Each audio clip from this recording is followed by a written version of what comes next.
Hello everyone. তো আমরা মূলত এই পর্বে কার প্রপার্টিজের দ্বিতীয় যেই বেভেলের যে বিষয়গুলো আছে সেগুলো নিয়ে কথা বলবো। তো এই ক্লাসটা খুবই গুরুত্বপূর্ণ। এই ক্লাসটি আপনি আসলে অনেক কিছু মডেলিং করতে পারবেন, অনেক খুব মানে স্পেশাল কিছু জিনিস মডেলিং করতে পারবেন। তো আমি আপনাদেরকে একটু দেখাই যে এই ধরনের যে মডেলিংগুলো আছে না, এই ধরনের মডেলিংগুলো আপনি আজকের ক্লাস থেকে শিখতে পারবেন, ঠিক আছে? তো আমরা ব্লেন্ডারের মধ্যে চলে যাই। আমরা ব্লেন্ডারের মধ্যে কি যে কোনো একটা কার্ভ নেই। তো আমি বেজিয়ার কার্ভটা নিলাম। সো এখানে দেখেন, এখানে আমাদের হচ্ছে এখানে কিছু অপশন আছে, যেরকম ট্যাপার অবজেক্ট, তারপরে হচ্ছে এখানে বেবেল আছে। সো আমরা এই দুইটা জিনিস নিয়ে একটু আলোচনা করব। সো প্রথমত আমি একটা ট্যাপার অবজেক্টটা কি এটা আমি দেখাই। সো ট্যাপার অবজেক্ট নিতে হলে আপনাকে আরেকটা কার্ভ নিতে হবে। সো আমি একটা কার্ভ, সার্কেল কার্ভ নিলাম। অ্যান্ড এই কার্ভটার মধ্যে আমি ট্যাপার অবজেক্ট হিসাবে এই বেজিয়ার সার্কেল যেটা আছে আমি সেটা সিলেক্ট করে দিলাম, ঠিক আছে? তো এবার যদি আমি এটাকে সামহাও বেবেল করি, আপনারা এটা দেখতে পাচ্ছেন যে বেবেল করলে কি হচ্ছে। জাস্ট আমি যদি এটাকে বেবেল করি তাহলে কি হচ্ছে দেখেন, এটা একদিকে চিকন এবং মোটা হচ্ছে, ঠিক আছে? তো এটা কেন হচ্ছে, আমাদের এটাকে স্কেলটা অ্যাপ্লাই করতে হবে, তাহলে এটা ঠিকঠাক মতো এখন কাজ করতেছে। তো এবার যদি আমি এটাকে বড় করি অ্যান্ড স্কেল অ্যাপ্লাই করি তাহলে দেখেন এটা আপডেট হচ্ছে। ওকে, সো এরপরে আমরা এটাকে একটু ঘোরাবো, এটাকে 90 ডিগ্রিতে ঘোরাবো, দেন কন্ট্রোল এ দিয়ে স্কেলটা অ্যাপ্লাই করবো, ঠিক আছে? এবং এটাকে আমরা জাস্ট 3 প্রেস করে এটাকে আমরা কাস্টমাইজেশন করব। দেখেন আমি যখন এখানে এডিট করতেছি, আমি এটাকে আমরা এটার মধ্যে যে বেবেলটা আছে সেটাকে একটু বাড়াই দেই, মোটা করে দেই, তাহলে আপনাদের বুঝতে সুবিধা হবে। আমরা জাস্ট এটাকে দেখেন, এটাকে যখন আমি এডিট করতেছি বা কোনো কিছু করতেছি তখন কিন্তু আমাদের ওই অবজেক্টটাও কিন্তু কি হচ্ছে, এডিট হচ্ছে, ঠিক আছে?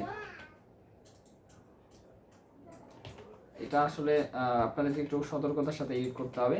আপনারা যদি এরকম প্রোফাইল ক্রিয়েট করে ফেলতে পারেন তারপরে কিন্তু আপনি সেই অনুযায়ী এখানেও কিন্তু কি করতে পারবেন, মানে ওই ট্র্যাপার অবজেক্টের মাধ্যমে এটাকে কাস্টমাইজেশন করতে পারবেন। ওকে, সো এটাই হচ্ছে বেসিক্যালি ট্র্যাপার অবজেক্ট আর কি। দেখেন এখানে কাস্টমাইজেশন হচ্ছে, দেখেন এদিকে মোটা হচ্ছে, এদিকে চিকন হচ্ছে, ঠিক আছে? এভাবে আপনাকে কি করতে হবে, জিনিসটা কাস্টমাইজেশন করতে হবে। আশা করি আমি আপনাদেরকে বুঝাইতে পারছি। আচ্ছা, আমি যেটাতে মানে যাইতে যাচ্ছিলাম সেটাতে আমি চলে যাই। সেটা হচ্ছে আমাদের যে ইয়া আছে, বেবেল আছে, বেবেলের মধ্যে আমি চলে যাব। সো এখানে প্রথমত আপনার বেবেলে হচ্ছে দুইটা জিনিস আছে, একটা হচ্ছে ডেপথ আর একটা হচ্ছে রেজুলেশন, ঠিক আছে? সো আপনি যখন ডেপথটা দিবেন তখন এটা মোটা বা চিকন হবে, আর রেজুলেশনটা দিলে আপনার বেবেলটা অনেক বেশি স্মুথ হবে, বা এই যে এই ভার্টেক্সের যে ইয়াগুলো আছে সেগুলো কিন্তু অনেক বেড়ে যাবে, ঠিক আছে? দেখেন এটা অনেক বেশি স্মুথ হচ্ছে, ঠিক আছে? তো এটা হচ্ছে কিন্তু আমাদের বেবেল, এবং এটা হচ্ছে রাউন্ড, দেন হচ্ছে অবজেক্ট। সো আপনি এখানে চাইলে কোনো একটা কিছুকে অবজেক্টকেও ওই ট্যাপার অবজেক্টের মতোই আপনি এখানে ব্যবহার করতে পারেন। এটাকে আমি বেজিয়ার দিলাম। এখন আপনি চাইলে এটাকে কাস্টমাইজেশন করতে পারেন। সো আমি এখন যদি এটাকে এডিট করি, এটাকে জাস্ট যদি সিলেক্ট করে একটু এদিকে সরাই, তাহলে দেখেন আমাদের এটা কিন্তু চিকন বা মোটা হচ্ছে, ঠিক আছে? ওকে, দেখেন এখন কিন্তু এটা কি হচ্ছে, আমি এটাকে যেভাবে কাস্টমাইজেশন করতেছি ঠিক সেভাবে কিন্তু আমাদের যে আর অন্যগুলা যেগুলো আছে সেভাবে কিন্তু মানে আমাদের যে বেবেল প্রোফাইলটা আছে সেটা কিন্তু কাস্টমাইজেশন হচ্ছে। ওকে, তো আমি যেটা মানে ট্যাপার অবজেক্টে যেটা করতে যাচ্ছিলাম, আসলে ট্যাপার অবজেক্টটা জাস্ট আপনার ওটাকে স্কেল করার মানে কন্ট্রোলটা করে, যে আপনি এটাকে ওটা এক্সট্রুডটা বা বেবেলটা আপনি স্কেল করতে পারবেন আর কি, ঠিক আছে? ছোট বড় করতে পারবেন। সো এবার দেখেন এখানে বেসিক্যালি জাস্ট এভাবে আপনি এখানে আরো যদি এক্সট্রুড করেন বা অন্য কিছু করেন সেই ক্ষেত্রেও কিন্তু আপনার এই বেবেল প্রোফাইলটা চেঞ্জ হয়ে যাচ্ছে। ওকে, তো এটাই হচ্ছে বেসিক্যালি অবজেক্টের যে অপশনটা সেটা। আর এরপরে হচ্ছে আমাদের যেটা আছে সেটা হচ্ছে প্রোফাইল, আর এটাই হচ্ছে গুরুত্বপূর্ণ এবং এটাই হচ্ছে আজকের মূল টপিক, ঠিক আছে? সো আমরা এটাকে প্রোফাইলে চলে গেলাম, এবং প্রোফাইল থেকে এখানে আমাদের রেজুলেশনটা অবশ্যই সবসময় মানে বাড়তি থাকবে। দেন আমরা এখানে প্রিসেট আছে অনেকগুলা। সো এখানে দেখেন একটা আছে কমিক মডেলিং ক্লিক করলে দেখেন এটা জাস্ট এরকম কিন্তু আমাদের যে ঘরের সিলিং যেরকম থাকে ওরকম কিন্তু হয়ে যাবে। এবং এটাকে আমি যদি শেড স্মুথ, এবং এখান থেকে জাস্ট আচ্ছা এখানে আসলে অটো স্মুথ দেওয়া যাবে না, আপনাকে অটো স্মুথ পরে দিতে হবে। সো এখানে আপনাকে অবশ্যই একটা জিনিস মাথায় রাখবেন যে এই রেজুলেশনটা যেন বাড়তি থাকে, আদারওয়াইজ কিন্তু আপনার মডেলের যে ডিটেলসগুলো আছে সেগুলো কিন্তু আপনি করতে পারবেন না, ঠিক আছে? সো এখানে আপনি এগুলাকে স্কেল করতে পারবেন এবং এগুলাকে চিকন মোটাও করা যাবে। জাস্ট আপনি এখানে কন্ট্রোল এ অল্ট এস, আচ্ছা অল্ট এস দিয়ে আপনি এগুলাকে চিকন বা মোটা করতে পারবেন। দেখেন আপনি চাইলে এগুলাকে অল্ট এবং এস দিয়ে এগুলাকে চিকন বা মোটা করতে পারবেন। দেন এটাকে তো এক্সট্রুড করতে পারবেন বললাম। সো এভাবে কিন্তু আপনি চাইলে ওই ধরনের যে মডেলিংগুলো আমি আপনাদেরকে দেখাইলাম সেগুলো কিন্তু করতে পারবেন, ঠিক আছে? সো এভাবে কিন্তু এটা তৈরি করা যাবে, ঠিক আছে? দেখেন দেন আপনি এখানে কন্ট্রোল আবার অল্ট এস দিয়ে এটাকে আপনি চিকন বা মোটা করতে পারবেন। এটা রেজুলেশন, এখানে যে রেজুলেশনটা আছে সেটাও বাড়াই দেবেন, সেক্ষেত্রে এটা অনেক বেশি স্মুথ হবে এবং দেখতে কিন্তু অনেক সুন্দর লাগতেছে। দেখেন এই ধরনের মডেলিংগুলা। এরপরে ধরেন আপনি এটাকে এদিকে সরাইলেন, আমি একটু ছোট করি, দেন হচ্ছে আমি এটাকে অল্ট এস দিয়ে এটাকে আমি চিকন করলাম একটু, এন্ড দেন হচ্ছে এটাকে আমি আবারও ডুপ্লিকেট করলাম একটা। সেখান থেকে আমি চাইলে মিররও অ্যাপ্লাই করতে পারবো কার্ভের মধ্যে। সো আমি যদি এখানে যাই অ্যাড মডিফায়ার থেকে এখানে মিরর অবজেক্ট আছে, সো আমি মিররটা অ্যাপ্লাই করতে পারি। এবং এটা যে 3D অরিজিনটা আছে, আমি জাস্ট অরিজিনটাকে আমি মাঝখানে নিয়ে আসবো কীভাবে। সো সেটা করার জন্য আমরা জাস্ট এখানে জাস্ট রাইট ক্লিক করবো এবং এখানে একটা অপশন আছে দেখেন সেট অরিজিন টু 3D কার্সারে ক্লিক করবো। সেট অরিজিন টু 3D কার্সারে দিলে এটা আমাদের অরিজিনটা 3D কার্সারে চলে আসবে এবং দুইটাকে কিন্তু আমরা এখন করতে পারতেছি, ঠিক আছে। সো ধরেন আমি এটাকে যদি কোনোভাবে এডিট করি বা কাস্টমাইজেশন যদি করি, সেই ক্ষেত্রে কিন্তু এভাবে আমি এখন কাস্টমাইজেশন করতে পারবো, এটাকে আমি স্কেল করে স্মুথ করতে পারবো। সো এভাবে কিন্তু আমরা আস্তে আস্তে কি করতে পারবো, আমাদের মডেলিংটা কমপ্লিট করতে পারবো, ঠিক আছে। আচ্ছা, এরপরে এই জায়গাটাতে আমাদের একটু স্মুথ করতে হবে, ওকে। এন্ড দেন হচ্ছে এটাকে আমরা হচ্ছে এখান থেকে স্কেল করে নিতে পারি। এরপরে হচ্ছে আমরা এখানে ধরেন আরেকটা জিনিস নেই, সেটা হচ্ছে জাস্ট লাইক একটা সার্কেল নিব এবং সার্কেলের মধ্যেও আমরা সেম জিনিসটা করব। আমরা প্রোফাইলে যাব, এখান থেকে আমাদের যেই কসমিক মডেলিং যেটা আছে এটাকে আমরা অন করে দিব এবং আমাদের এখানে ডেপথটা বাড়াই দেবো। এবং এখানে আমরা রেজুলেশনটা বাড়াইলেই কিন্তু আমাদের যে ডিটেলসটা আছে সেটা কিন্তু দেখতে পারবো। রেজুলেশনটা না বাড়াইলে কিন্তু আমরা ডিটেলসটা দেখতে পারবো না, ঠিক আছে। এটা অবশ্যই মাথায় রাখবেন। এবং এখানে আরও মডেলিংয়ের যে প্রিসেট আছে সেগুলো আপনি এখান থেকে ইউজ করতে পারেন, যেরকম ক্রাউন মডেলিং, এটা খুব একটা ভালো লাগতেছে না, আমাদের ওইটাই বেশি বেটার, ঠিক আছে। তো এটা কিন্তু আমরা এখন কী করতেছি, ব্যবহার করতেছি, ঠিক আছে। দেন আমরা এখানকার যে রেজুলেশনটা আছে সেটাও বাড়াই দেব। সো এবার আমরা যদি এখানে ধরেন আমরা এটাকে একটু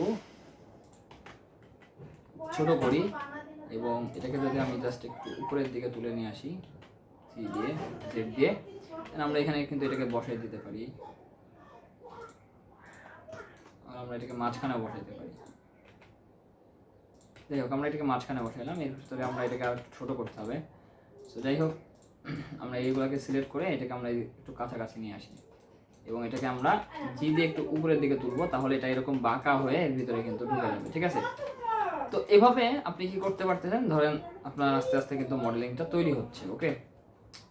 অ্যান্ড এরপরে আমরা কি করব, ধরেন এখানে আমরা আরেকটা জিনিস দেখতে পারি, আমরা ফ্রেম তৈরি করতে পারি। এটা দিয়ে কিন্তু ছবির যে ফ্রেম আছে সেটাও কিন্তু আমরা এইভাবে তৈরি করতে পারি, ঠিক আছে। সো লেটস সি আমরা এখানে একটা যেটা করবো, একটা রেক্ট্যাঙ্গেল নেব। দেখেন এখানে আমরা এক্সট্রা কার্ভ যে অ্যাডনটা আছে সেটা যদি আমরা এনেবল করে দেই তাহলে কিন্তু আমরা রেক্ট্যাঙ্গেলটা নিতে পারবো। সেখানে আমরা এভাবে রেক্ট্যাঙ্গেল নিলাম, এটাকে একটু স্কেল করলাম। এরপরে এখানকার যে ফিলটা আছে, যে ফিল মোড, সেটা আমরা জাস্ট নান করে দিব। অ্যান্ড এখান থেকে আমরা হচ্ছে ডেপথটা বাড়াবো, প্রোফাইলে যাব, অ্যান্ড এখান থেকে আমরা আমাদের যে কমিক মডেলিং আছে সেটাকে আমরা অন করে দেবো। এবার আমরা রেজুলেশনটা যত বেশি বাড়াবো তত বেশি কিন্তু আমাদের ফ্রেমের যে আটা আছে সেটা কিন্তু আমরা দেখা যাচ্ছে। তো এই রেজুলেশনটাও আমি একটু বাড়াই দিলাম এবং আমরা সেম ভাবে এটাকে আরেকটা ডুপ্লিকেট করব, শিফট ডি দিয়ে এবং রাইট ক্লিক করব এবং এটার মধ্যে হচ্ছে আমরা এটার বেভেলটা অফ করে দিব, আমাদের বেভেলটা দরকার নাই। অ্যান্ড ফিল মোডটা হচ্ছে ফ্রন্ট এবং বোথ করে দিব। এরপরে হচ্ছে এটাকে রাইট ক্লিক করে আমরা চাইলে এই যে কার্ভটা আছে এটাকে কিন্তু মেশে কনভার্ট করতে পারবো, ঠিক আছে। তো সেটা করার জন্য আপনি রাইট ক্লিক করবেন এন্ড কনভার্ট টু মেশে ক্লিক করবেন, তাহলে কিন্তু আমাদের কার্ভ যেটা আছে সেটা কিন্তু মেশে কনভার্ট হয়ে যাবে, ঠিক আছে। এখন দেখেন এটা কিন্তু একটা মেশ অবজেক্টের মতো কাজ করতেছে। সো এখন আমরা কি করে ফেললাম, এখন যদি আমি ফ্রন্ট থেকে দেখি তো এখানে কিন্তু আমরা একটা ছবির ফ্রেমের মতো কিন্তু একটা মডেলিং করে ফেলতে পারলাম। এবং স্টিল আমরা এটাকেও কিন্তু কনভার্ট টু মেশে ক্লিক করলে এটা কিন্তু কনভার্ট টু মেশে মানে মেশে কনভার্ট হয়ে যাবে। দেন আপনি এখানে শেড স্মুথ, তারপরে হচ্ছে এখান থেকে আপনি অটো স্মুথটা অন করে দিলে এটা দেখতে আরও সুন্দর হবে, আরও মানে দেখতে আরও ভালো লাগবে। এবং আপনি চাইলে এই কর্নারগুলোকে ধরে যদি বেভেল করতে চান সেটাও কিন্তু করতে পারবেন, জাস্ট কন্ট্রোল বি দিয়ে আপনি যদি চান সেভাবে কিন্তু বেভেলও করতে পারবেন যদি আপনার এরকম বেভেল করার প্রয়োজন হয়। সো লেটস সি আমরা এইটাকে এবং এইটাকে সিলেক্ট করলাম, দেন কন্ট্রোল বি দিয়ে আমরা এটাকে বেভেল করলাম, ঠিক আছে। সো দেখেন তাহলে কিন্তু আমরা এখানেও পাচ্ছি এবং এইটাকে আমরা এই ভার্টেক্সটাকে এবং এই ভার্টেক্সটাকে সিলেক্ট করে কন্ট্রোল শিফট বি দিয়ে আমরা কন্ট্রোল শিফট বি দিয়ে আমরা এই দুইটাকে ভার্টেক্সকে কি করলাম, বেভেল করে দিলাম। তাহলে কিন্তু আমাদের দেখেন এটা অন্য ধরনের আর একটা ধরনের কিন্তু ইউনিক স্টাইলের একটা ফ্রেম তৈরি হয়ে গেল। ঠিক আছে, তো এরপরে আরো কিছু জিনিস আছে, যেরকম আপনি চাইলে আমি এটা ডিলিট করে দিই, এটা এটা থাক। দেখেন আমি প্রোফাইলটাকে কিন্তু জাস্ট নিজের মতো করে বানিয়ে নিতে পারি। এটা আমি আপনাদেরকে এর আগেও দেখাইছিলাম। চাইলে এখান থেকে কিন্তু আমার যদি প্রোফাইলটার প্রয়োজন হয় এমন কোনো, জাস্ট আমি এখানে ধরে এই ভার্টেক্সগুলো, যেখানে আপনি কালো পয়েন্টগুলো দেখতে পাচ্ছেন, এই পয়েন্টগুলো ধরে ধরে কিন্তু আমি এভাবে তৈরি করে নিতে পারি।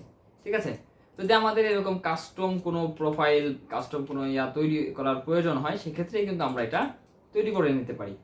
ওকে গাইস, এরপরে হচ্ছে আমাদের এখানে আরও কিছু অপশন আছে, যেগুলো হচ্ছে এখানে দেখেন স্টার্ট এবং এন্ড ম্যাপিং।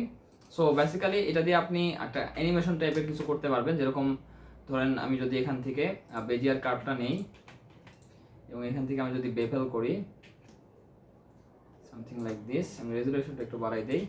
সো এখান থেকে দেখেন এখানে একটা অপশন আছে স্টার্ট এবং এন্ড ম্যাপিং। সো আমি যদি স্টার্টটা করি এখান থেকে দেখেন এভাবে কিন্তু আমরা জিনিসটা করতে পারবো। আবার যদি এন্ড থেকে এটা অন করে দেই, তাহলে এন্ড থেকে শেষ হয়ে যাচ্ছে, মানে এটাকে আমি অ্যানিমেট করতে পারবো। সো অ্যানিমেটটা কিভাবে করব, ধরেন আমরা ফ্রেম 1-এ আছি, জাস্ট ফ্রেম 1-এ যাব এবং এরপরে হচ্ছে আমরা এই যে এখানে একটা অপশন আছে না, এখানে একটা অপশনে ক্লিক করবো, যে এটা যেটা ডট ডট দেখতে পাচ্ছেন, এটা হচ্ছে কি ফ্রেম। ঠিক আছে, অ্যানিমেটেড প্রপার্টি যেটা, এখানে একটা ক্লিক করলে এটা জাস্ট একটা কি ফ্রেম অ্যাড হলো। এবং আমরা যখন ধরেন ফ্রেম 40-এ, তখন আমরা কি করব, এটাকে 0 করে দিব এবং এখানে আমি আরেকটা অ্যানিমেশন মানে আরেকটা কি ফ্রেম অ্যাড করব। জাস্ট এখানে আরেকটা ক্লিক করলে এখানে একটা কি ফ্রেম অ্যাড হয়ে যাবে। তো এবার যদি আমি অ্যানিমেশনটা ট্যাব দিয়ে প্লে করি, তাহলে দেখতে পাচ্ছেন যে জিনিসটা কি হচ্ছে, এটা কিন্তু আমার শেষ হয়ে যাচ্ছে। ওকে, সো এরকম অ্যানিমেশন কিন্তু আপনি চাইলে, মানে আপনার অনেক সময় হয়তো বা প্রয়োজন হতে পারে, তো সেই ক্ষেত্রে এই ধরনের অ্যানিমেশন এটা দিয়ে আপনি করতে পারেন। ঠিক আছে, এরপরে আছে হচ্ছে পাথ অ্যানিমেশন। ঠিক আছে, এর ভিতরে আপনি চাইলে এটা নিয়ে আমরা অ্যানিমেশনের সেকশনে কথা বলবো, যে এই পাথটাকে দিয়ে আপনি কোনো একটা অবজেক্টকে অ্যানিমেট করতে পারবেন। যে লাইক ধরেন আপনি এখানে কোনো একটা অবজেক্ট নিলেন, সেই অবজেক্টটাকে আপনি চাইলে এই পাথের এই দিক দিয়ে আপনি চাইলে অ্যানিমেট করতে পারবেন। ওকে, সো এটা নিয়ে আমরা হচ্ছে পরবর্তী যখন অ্যানিমেশন নিয়ে কথা বলবো তখন কথা বলবো ইনশাল্লাহ। তো যাই হোক, এই ছিল মোটামুটি আমাদের কার্ভের যে বিষয়গুলো, সেগুলো আপনারা অবশ্যই প্র্যাকটিস করবেন এবং আমরা অবশ্যই প্রজেক্টের মধ্যে আরও প্রজেক্ট দেখবো, আরও অপশন যেগুলো আছে, যেগুলো মিসিং থেকে গেল, সেগুলো নিয়ে আমরা ইনশাল্লাহ আরও কথা বলবো। তো দেখা হচ্ছে আমাদের পরবর্তী